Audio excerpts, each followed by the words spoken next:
महादेव मुंडेंच्या पत्नी ज्ञानेश्वरी मुंडेंनी सुद्धा आज सुप्रिया सुळेंची भेट घेतली। खरं तर महादेव मुंडे प्रकरण हे जवळपास त्याला 1.5 वर्ष होऊन गेलेत, पण या प्रकरणात अजूनही महादेव मुंडेंच्या कुटुंबियांना न्यायाची प्रतीक्षा आहे, कारण या प्रकरणी आतापर्यंत एकाही आरोपीला अटक झालेली नाही आहे। मग त्याविषयीच खरं तर ज्ञानेश्वरी मुंडे यांनी मागच्या काही काळात जर आपण पाहायचं झालं तर त्यांनी एकदम टोकाचं पाऊलही उचललं होतं। त्या SP ऑफिसला गेल्या होत्या, पण समाधानकारक उत्तरं मिळाली नाहीत म्हणून त्यांनी विषप्राशन केलं होतं। मग त्यांना हॉस्पिटलमध्ये दाखल करण्यात आलं होतं।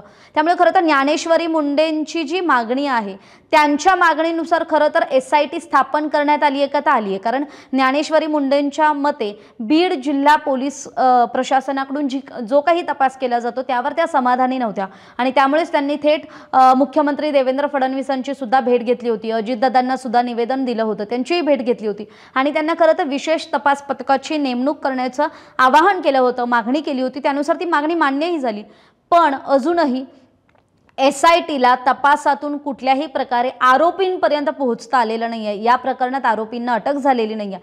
त्यामुळेच खरं तर ज्ञानेश्वरी मुंडे कुठेतरी त्यांचा जो त्रागा आहे किंवा त्यांचा जो संताप आहे तो खरं तर त्यांनी आज पुन्हा एकदा खासदार सुप्रिया सुळेंसमोर बोलून दाखवला की पोलीस तपासात काहीच होत नाही आहे। म्हणजे बीड पोलिसांकडून जशी अपेक्षा पोलीस तपासाची काहीच नव्हती, तशीच काहीशी परिस्थिती आपल्याला SIT कडून पण येत असल्याची निराशा त्यांनी खरं तर बोलून दाखवली। आणि याच वेळी मग सुप्रिया सुळेंनी खरं तर तिथे बजरंग बाप्पा सोनवणे जे बीडचे विद्यमान खासदार आहेत त्यांना खरं तर बोलावून त्यांना ही जबाबदारी दिली की आपण या प्रकरणाचा फॉलोअप घ्या आणि स्पीड कसा आहे, म्हणजे तपास कुठपर्यंत आलाय आणि तपासाप्रती या कुटुंबाचं खरं तर समाधान का होत नाही आहे याची खरं माहिती घ्या, असं सुद्धा आवाहन आज सुप्रिया सुळे यांनी केले।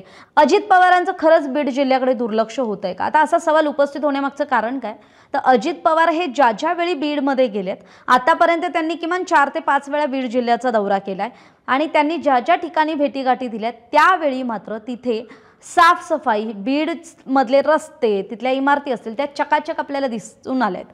पण खरंच पालकमंत्री आल्यानंतरची दिसणारी जी चकमक आहे किंवा जे रस्ते साफ होतात, जे इमारतींना हात फिरवला जातो, खरं तर तो तिथल्या कायदा सुव्यवस्थेच्या दृष्टीने अजूनही बीड जिल्ह्यातली परिस्थिती ही बदललेली नाहीये।